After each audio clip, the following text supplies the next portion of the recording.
Hi there, everyone, and welcome to Legacy.com's coverage of last night's Facebook Watch episode premiere of the show Sorry for Your Loss. I'm going to just get situated on my end here a little bit. And full disclosure, there's some unexpected construction going on outside my office here in Chicago, so hopefully we won't have too much noise interference, but I want to give everybody a second to just get on and get situated and get ready for the recap of Facebook Watch's Sorry for Your Loss.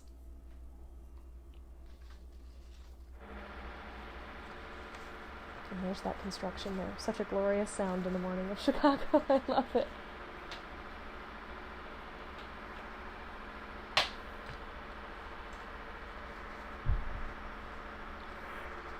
Awesome. So welcome everyone to the Legacy.com recap of Facebook Watch's Sorry for Your Loss. My name is Shelby Forsythia. I am an intuitive grief guide, and I am collaborating right now with Legacy.com to review this show and kind of talk about how it touches on grief in a different way. This is a totally new space that Facebook is performing in terms of being in episodic television, as well as discussing grief openly on its platform, which is very, very cool. So my personal story of loss is I lost my mother to breast cancer, which returned unexpectedly and killed her in December of 2013. I was 21 years old at the time. I was in college. And since her death, I have gone out into the world and called myself what I like to say a student of grief. So getting my hands on any kind of resources, any books, any websites, bloggers, TV shows like we're going to be talking about today, in order to kind of harness knowledge about grief and be able to put my experience not only among the experiences of others, but within some kind of framework so I can begin to understand and have a vocabulary for exactly what I and so much of the rest of the world is going through. So if you're not familiar with what Sorry for Your Loss is, it's a Facebook Watch television show. It shows up on the left-hand side of your desktop screen and on the bottom of your phone as well. It looks like a little rectangle with a play button in the middle, and if you click that, that's Facebook Watch, and they have just released a free series of episodes of a TV show that they've produced called Sorry for Your Loss. And I'm not entirely sure how many episodes are in the series. I know they released the first 4 last night, and they're going to be releasing more as the weeks go on. But the premise of the show is that a young woman named Lee has recently lost her husband, Matt. We start the show as she's 3 months into her grieving process. So the funeral is over. Everybody's started to kind of go back to their own lives and her surroundings, but she is still reeling, of course, from the death of her husband. And so we join her on this path and join her on this journey. And the premise of Sorry for Your Loss is people say and do all these things to us and around us in the aftermath of grief, but how do we respond to them? And of course, this episode series is entirely fictional, but it's based on so many of the stories that we hear about grief and loss.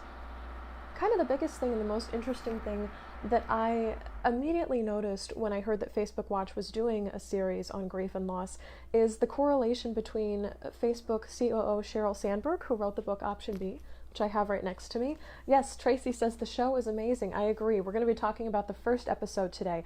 But the parallel that I drew and so many articles drew as they started to review the show is the connection between Option B. And Sheryl Sandberg, the COO of Facebook, lost her husband unexpectedly while on vacation and posted about it on Facebook, and then wrote this entire book about how we should be grieving, not how we should be grieving, but how grief needs to be handled and treated so differently by our society. So it was fascinating to see Facebook as a platform put out something about grief, especially an episodic show that we can follow along with. The first thing that I really, really liked about this show is that it's the story of a young widow. We hear so many stories in the United States of older widows, or widowhood is something that happens when you're in your 60s or your 70s or even your 80s and your husband dies, and that's a different time and experience in your life when you can be widowed, when your husband will die and you have to address that and your kids are grown and the whole thing. But the story of Lee and the story of her loss of Matt is the story of a very young widow. She is, we haven't heard a specific age yet on the show, but she is definitely between about 25 and 35. We're hitting a younger demographic. And for those of you who also like to do reading on grief and loss, Megan Devine, who writes the book It's Okay That You're Not Okay, does a phenomenal book on what it's like to be a young widow and kind of entering into the space of widowhood as an older space and kind of coming to that. So I totally love right out of the gate that this is a show that busts the myth of widowhood is something that happens to older women and no one else. So I really love that to start off with. The second thing that I really like about the show is that it's not just one perspective on loss. So many times in grief shows or in things that happen in the media, so on TV and movies and things like that, you get one person's perspective of loss, or you get one kind of family's perspective of loss. And it's really interesting to see this kind of permeate and spread out among the relationships in Lee's life. So not only is she affected, but her sister's affected, her mother's affected, the brother of her now late husband is affected, and then of course there's all these kind of bystander people in the grief group that she goes to who are being affected by this ripple effect of grief. So when someone dies, it's not just like the 4, 5, 6 people that are surrounding them, but this circle that grows and grows and grows of people who are, the closer you are to a loss, the more affected you are by it, the farther away from a loss you are, the less you are affected by it, in theory. With things like celebrities and public figures, it's a little bit different because we can feel emotional attachment to those people, but especially in this show, you kind of start to see the ripple effect of how the loss of this one person, the loss of this Matt, her husband, has affected and kind of rippled out across everyone. And then the third thing that I like about this show is the fact that it's on Facebook as a platform. It's not on Netflix, it's not on Hulu, it's not on any kind of streaming service that you have to pay for. It's on Facebook, which yes, is free, but also Facebook is the place where so many of us express our loss stories. It's for some of us, it's the place where we find out that someone we love has died, and we get updates from our family members on people's statuses while they're in the hospital. We get updates on births, we get updates on deaths, we post obituaries, we share them, we join groups like Legacy.com's infinite number of groups, loss of a spouse, loss of a parent, loss of a sibling, to connect with other people who have similar stories. So Facebook itself is kind of permeated in, this is a space where we can talk about and safely speak about loss with each other and create communities as such. So I thought it was really powerful that something like Sorry for Your Loss came out on a platform like Facebook. I think that's really, really vital. I'll tell you, when I first started watching the show, I got a little early access to it through Legacy.com, which was wonderful, and that's just a media thing because I'm doing coverage of the show here on Facebook Live for you this morning. So when I watched the first episode of this show, going into media on grief, I always kind of play this game with myself. In Chicago, I operate as a certified grief recovery specialist, and that is based on the book, The Grief Recovery Method, which is based out in California. And they have 6 defined grief myths that society believed in, and continues to believe in, about grief and loss and kind of how it works going forward. And the 6 grief myths are: get busy, time heals all, grieve alone, don't feel bad, you must be strong for your family, friends, people around you, and you must replace the loss. So all of these things, in theory, are supposed to make you feel better about the loss you just experienced, but as we do them in our grief and loss, we realize we bought into these beliefs, but they're not true for us. They're not making us feel any better. They're not fixing anything. And so the instant I watched the show, I started looking at each character. I'm like, what myth about grief are you buying into? And the first one that was glaringly obvious to me was the mom character, Amy's character. She was the first one to go in and get Lee out of bed. That's like the second or the third scene in the first episode, is her getting out of bed, her talking about the agenda, the schedule for the day. You're teaching this class at this and this class at 8:45, and then I've got a date at this, and you're going to your meeting XYZ. And just very much a schedule keeper, an organizer, someone who lays out the day as it goes, and this is what's going to drive her forward in fixing or getting back to a normal. So she is a person, Amy the mom character is a person that leans into this myth of, if I get busy, I'm going to get over my loss. The other person that was operating by a very, very obvious grief myth was Danny, who is Matt's brother. So this would be Lee's brother-in-law.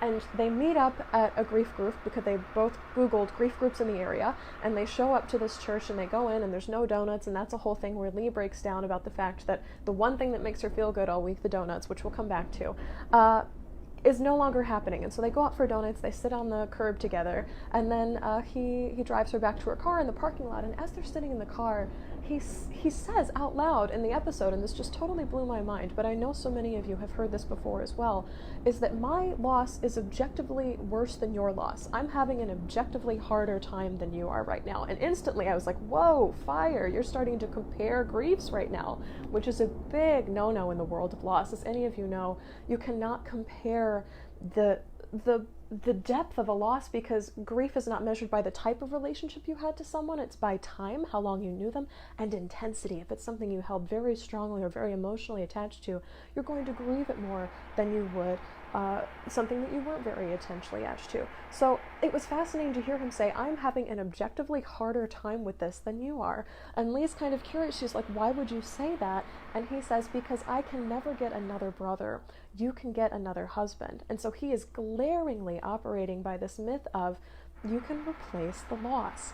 And it sounds like he's operating by this place of somehow Lee will move on in a way that he can't, where she'll get another husband, she'll live a happy life, she'll be fulfilled in some way again. And what he fails to acknowledge, where the wires are crossing here, is what he doesn't acknowledge is that each relationship is unique. So even if Lee does get another husband in the future, or even starts dating again in the future, those relationships are an impossible replacement for the loss of her husband. They're two totally different relationships, and I'm sure this is true for all of you watching now who have lost a spouse or even are going through a divorce, where people are like, you can definitely date again, you can get another husband, you'll have more relationships. You're like, yes, but it's not the same as this person who is standing beside me at one point, who is sleeping next to me at one point. It's not the same relationship. And of course he is correct. Danny is correct. I will never have another brother. My parents will never pop out another child that is my sibling, who is a male, who I will have this type of relationship with. But at the same time, that relationship, even if your parents were able to have more children and he would have another brother, it's not the same relationship you held with Matt. So you cannot say because my loss was family and not marriage, or because my loss was marriage and not children, and because my loss was a human and not an animal. You can't say I'm having an objectively worse time with you. So I just love that this episode really highlighted that as an issue that grievers come up with in the aftermath of loss, is starting to compare, okay, who's having the worst time, and starting to rank it column by column of what are all the reasons that I am having a worse time coping with this than you. And that brings me to one of my other just starkly favorite pieces of the first episode of this show, and that is everyone is in their own world, man. Everyone is operating in their own world and their own grief in this first episode. So Lee is very, rightly so, very much in the world of my husband is dead. There's an article I read, I don't believe it was by Vanity, but there was another review of this show before it came out, someone who'd seen it at the film festival in Canada, who said, this show is very angry, I don't understand why she's so angry. And I'm like, she's angry because her husband just died. Like, it blows my mind. But her response to everything is snarky. Her response to her sister is snarky, her mom is snarky, to Danny is snarky, like, okay, I'm gonna get out of the car now because my husband is dead. There's this whole story that she's living where everything is angry and I just lost my husband, and of course it's the only thing that's circling around in her mind right now. Her entire ideal of normal was just uprooted and upended, and of course that's the only story she's telling herself. Yes, Nicholas says she communicates eloquently using her hands to help express points. Oh, thank you, that's about me. I thought that was going to be about Lee, who's in our show. But yes, Lee communicates her story to her family over and over and over again, which is just so powerful. My husband is dead, my husband is dead, my husband is dead. That's the story she keeps telling. And then her sister Jules, who is living her own story of being newly sober, getting her 3-month chip, all that jazz, of how the events of the last 3 months or so have been really hard on her, maintaining her sobriety. She's like, this is really hard for me. This is really hard for me. You don't appreciate this. This is really hard for me. And the mom character, Amy, is living a story of let's just get back to normal. Let's just get back to normal. Let's just get back to normal. And what's failing to happen here within all these stories is that people are failing to see each other in their grief. They're missing each other in their grief, which is so vital in the first months or so. But of course grief is inherently selfish, because what has happened to us has only happened to us. If we lose the same person, if it's a mother or somebody's sister or I'm somebody's daughter, it's a different type of relationship you have with them, and it's a different kind of relationship. So even if you lost the same central person, your types of relationships with them will all be totally different. And so the grief that you have will be very selfish, because it's focused on your perspective of the type of relationship you had with this person. And I went back again to Sheryl Sandberg's book, Option B. I'm going to shout her out a couple times during this broadcast, because she she has a piece of writing in her book called The Platinum Rule of Grief, which we should be abiding by, and what these characters in Sorry for Your Loss fail to abide by, and that is the platinum rule of friendship, which is not the golden rule, treat others as you would want to be treated. It's treat others as they would like to be treated. And this is such a powerful concept, and one that you can see the characters just like totally avoiding in this book because they're so consumed in their own story. It's really, really powerful to see them all. I am in my own world of grief. And so I'm interested to see as the series goes on, as they'll start bridging the gaps between each other, oh, I'm seeing this is how you cope with your loss, this is how you cope with yours, this is how you cope with yours.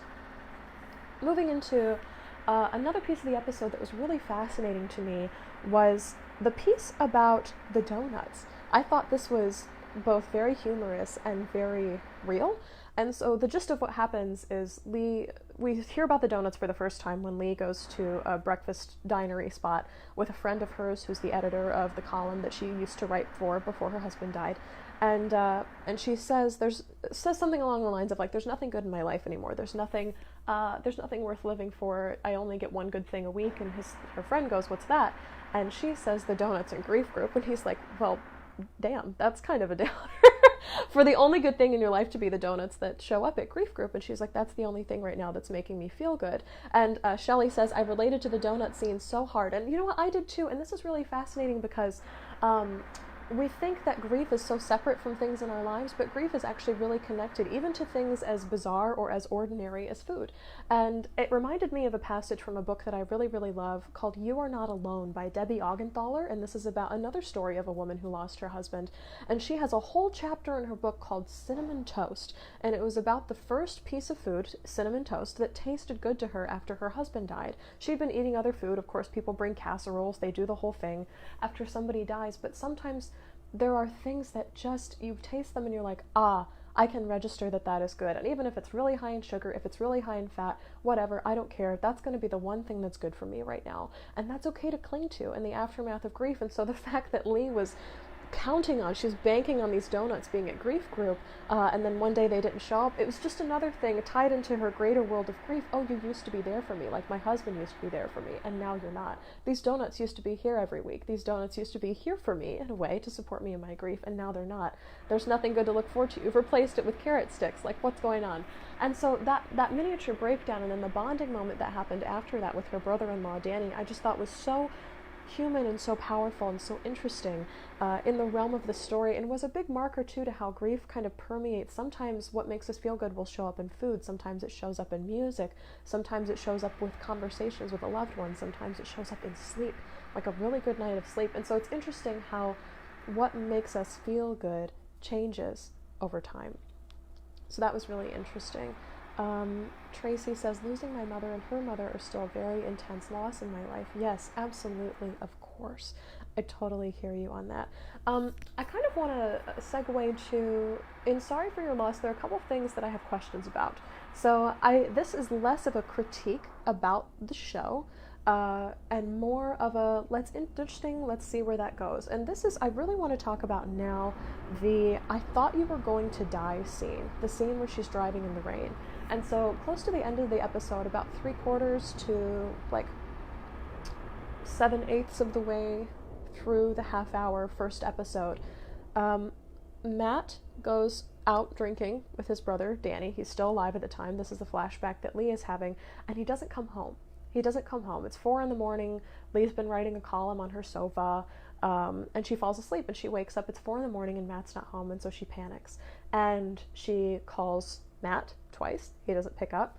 And then she goes over. Apparently she doesn't have Danny's phone number, which is interesting to me. She does not have her brother-in-law's phone number. She goes to his house, starts banging, bang, bang, bang, bang, bang on the door, and he's not here.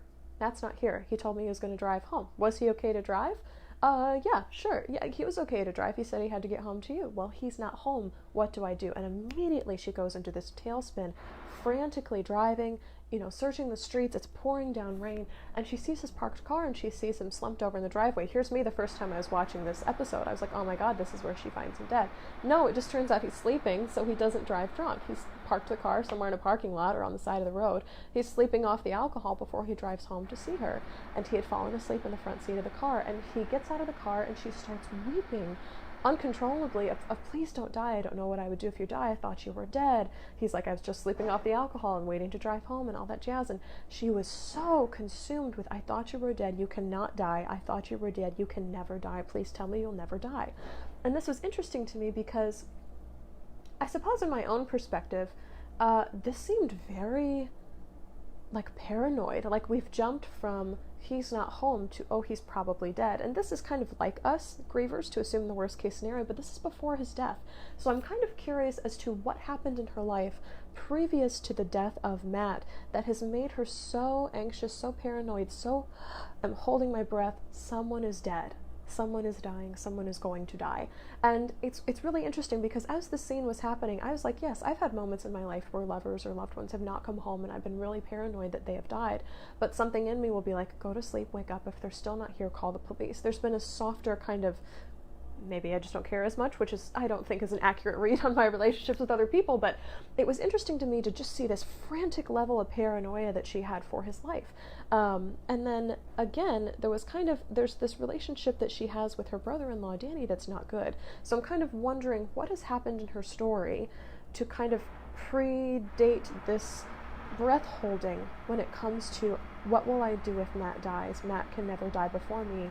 That will be like losing everything. And then also what they don't touch on in the first episode is what happened to her father. Amy, the mom character, looks at them and says, I've done a pretty good job of raising you two on my own, opening my own business, blah, blah, blah. But there's no mention of what happened to the dad. So I'm interested as episodes go into the future, will we find out what happened to Lee and Jules' father? Was he killed? If so, that death might be a trigger for her paranoia about future deaths. Did he abandon the family? In which case, driving off and not coming home at 4 o'clock in the morning would incite something like a panic attack.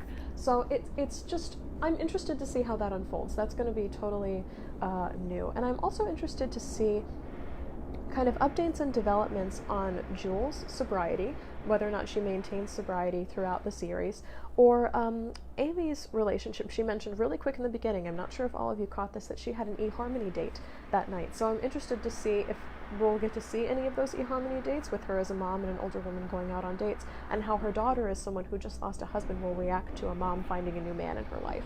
So I'm really kind of interested to see how those plot lines, if they will unfold and how they will unfold. There's just one thing I wanted to touch on before I close off for the day, and that is the concept of you don't know until you know. And this is something that so many of you watching will relate to today, and that is how people view grief before and how people view grief after. A major, totally life-ruining, devastating loss has happened to you. There's the life before and the life after, and there's the beliefs before and the beliefs after. It's almost like you pass through a veil or like a threshold and you're like, oh, I know really how this is now. I understand what everybody's talking about. And the biggest hallmarker of this was Lee's answering a column. For the column she writes for, a high school girl wrote in and just got her heart broken. And pre the loss of Matt, when she's sitting across the couch from Matt and he's being a sounding board for her, she writes these things like, remind your mother how much you love her because she still needs to hear it. Help your brother with his science project. Help your best friend with her French presentation. Whatever it is, get busy, and then know that more opportunities will be coming to you in the future. Don't feel bad. It's okay. Blah, blah, blah. And that's her perspective before the loss of her husband. And after the loss of her husband, she goes back to that same letter. And the close of the letter, the high schooler writes to her, why does it feel like the world is over? And everyone telling me the world is not ended, but why does it feel like my world is over? And Lee responds to the effect of, they say the world's not over because their world is not over. Your world is over, and that's the world you have to find out how to live in. Now that the worst has happened, now that your heart is shattered into a million pieces, now that your entire universe needs to be rearranged, you're the person that has to live in that world, and no one else can see that. That's what they say, of course the world's not ending. And they're like, no, but my world is ending. And that makes so much more sense to someone whose heart's just been broken than, go help your brother with a science project, go help your roommate or whoever with their French presentation, tell your mom you love her. Those are all band-aids on grief, but saying, yes, your world is over, I'm acknowledging that, I'm seeing that, I wish I could write that. And unfortunately she deletes that and doesn't send it to the high school girl, so I'm wondering if that will appear in her column. But there's such a stark presentation of, this is my world before grief, these are the set of beliefs I'm operating by, this is how I respond to someone who tells me they're heartbroken, and this is how I respond to somebody who's heartbroken after. I have lost someone myself. And there's such a depth of empathy and reality and rawness to that I'm really excited for Facebook to explore. So I have so enjoyed this time with you today. I feel like I've just given you so much information. I've given you some books about grief and loss or further reading. We've recapped the entirety of that first episode of Sorry for Your Loss. I'm hoping to be with you for future episodes as well. If you're interested in finding out more, you can head on over to Legacy.com. It looks like one of the moderators will have put some links or some helpful information for you in the comments below, so be sure to check that out as well. And signing off today with this recap for Sorry for Your Loss, this is Shelby Forsythia with Legacy.com. I'll see you again soon. Bye.